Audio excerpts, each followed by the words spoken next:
साजिद खान आपके सामने अभी हम मौजूद है औरंगाबाद से तकरीबन 20 से 25 किलोमीटर दूरी पे कसाब खेड़ा एरिया में।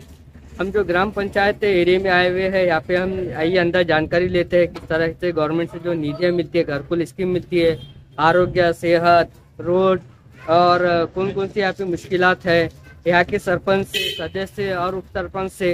आइए उनसे हम बातचीत करते हैं। मैं साजिद खान आपके सामने, आप देखते रहिए सनराइज न्यूज डिजिटल चैनल पे आपका स्वागत है। और अभी कसाब खेड़ा ग्राम पंचायत में आप उप सरपंच है, तो सर आपके ग्राम पंचायत की बॉडी कितने की है और सरपंच कौन है?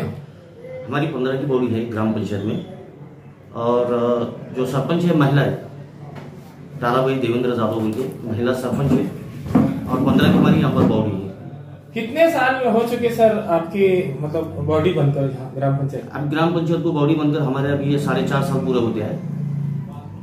सर क्या क्या काम किए अभी तक आपने 4.5 साल में? 4.5 साल में हमने राष्ट्रीय पेयजल योजना के काम है, जल जीवन मिशन के काम है, रोड के काम है, गाँव में जो बस्ती है वहाँ पर रोडों की कमी थी, वहाँ पर रोडों के काम करे, ड्रेनेज लाइनों के काम किए, और जैसे जैसे काम जो अभी मिलते जा रहे हैं वो काम अभी चालू है हमारा। फिलहाल में अभी बहुत सारे ऐसे प्रोजेक्ट है कि जो हमको करना बाकी है अभी। सर ग्राम पंचायत के सामने जो सड़क का काम वगैरह चालू है, तो ये सड़क कितने किलोमीटर दूरी तक बन रही है? मतलब ये 7 किलोमीटर तक है, और ये कसाब खेड़े फाटे से लेके तो माटेगांव चौकुली तक 7 किलोमीटर का रोड है। और ये कुछ कॉन्ट्रेक्टर के वजह से थोड़ा सा प्रॉब्लम आया था, लेकिन अभी काम चालू हो गया। फिलहाल में 3 महीने के अंदर पूरा हो जाएगा। सर इसकी स्थापना कब हुई थी ग्राम पंचायत? इसकी स्थापना 1957 में हुई थी ग्राम पंचायत की यहाँ पर।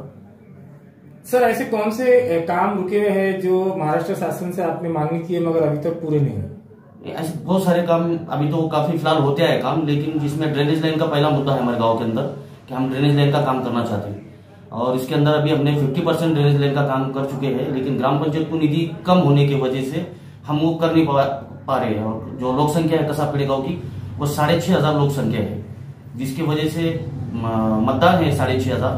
लेकिन अभी कुछ निधि ऐसा है कि भाई गांव का एकदम से ड्रेनेज लाइन का काम हमने चालू किया, तो पहला मुद्दा हमारा ये लिया कि हम ड्रेनेज लाइन से काम चालू करें, फिर रोड के काम करें यहाँ पर। तो अभी 50% काम हो चुका है ड्रेनेज लाइन का। पटेल सर, आपण एक तरुण आहे आणि गावातले तरुण मुलं असतात, मुली असते, त्यांच्यासाठी काय आतापर्यंत 4.5 वर्षामध्ये काय काय कार्य केले तुम्ही? आमचे आतापर्यंत जे काम होतं आमच्या जिल्हा परिषद शाळा आहे, 1ली पासून तर 10वी पर्यंत मराठी शाळा आहे, आणि ती शाळामध्ये आतापर्यंत इमारत नव्हती आमच्याकडे. आम्ही नवीन इमारत बांधली, झेडपीच्या माध्यमातून आम्हाला ते इमारत भेटली आणि ते आम्ही ते इमारतचं काम केलं. दुसरं आमच्याकडे सध्या 1ली पासून तर 7वी पर्यंत उर्दू शाळा होती, त्याला मान्यता आणली 10वी पर्यंत. आता आमच्याकडे शिक्षकची कमतरता आहे उर्दू शाळेमध्ये, आणि 3 टीचर आहे. आम्हाला जास्तीत जास्त टीचर भेटावा यासाठी आम्ही उपोषणाला बसलो होतो जिल्हा परिषदला, आणि त्यांनी आम्हाला 2 टीचर दिले. पण आता सध्या आम्हाला 1ली पासून तर 7वी पर्यंत जे टीचर होते ते अवेलेबल आहे, पण 7वी पासून 10वी चे शिक्षणासाठी टीचर पाहिजे, ते अत्यंत गरजेचं आहे आमच्याकडे. आणि ते आम्हाला आपण शासनाची अशी मान्यता आहे का बाबा शिक्षणाधिकारी असो कोणी असो आम्हाला ते शिक्षक त्यांनी द्यावा, आणि आम्ही वारंवार त्यांना निवेदन करत आहे. पण सध्या आम्हाला काही टीचर भेटलेले नाही. आम्हाला 2 टीचर भेटलेले आहे 7वी पासून 10वी पर्यंत. पाटील सर, आता आपण जे सांगितले की जे उर्दू शाळा आहे त्याचे जे 2 वर्षापासून चालले की टीचरची कमतरता आहे उर्दू शाळेमध्ये, काय भानगड आहे? काऊन टीचर देत नाही? त्यांचं असं म्हणणं आहे जिल्हा परिषद लेवलला की उर्दू शाळेची भरती झालेली नाही आतापर्यंत, आणि जी भरती होणार आहे ते भरतीनंतर आम्ही तुम्हाला पाठवू. पण आता सध्या आम्हाला त्या मुलांचं जास्त नुकसान होत आहे आमच्या गावात. सर जे पंतप्रधानांची घरकुलची स्कीम आहे आतापर्यंत किती लोकांना लाभ मिळाला? आमच्याकडे आता सध्या 450 घरकुल मंजूर झालेले आहे, त्याच्यामधून 190 घरकुल आमच्याकडे आता सध्या आम्हाला ते काम चालू करण्याचं परमिशन भेटलेलं आहे. त्याच्यामध्ये 100 घराचं काम चालू आहे, आणि 90ची आता नवीन आलेली यादी आमच्याकडे.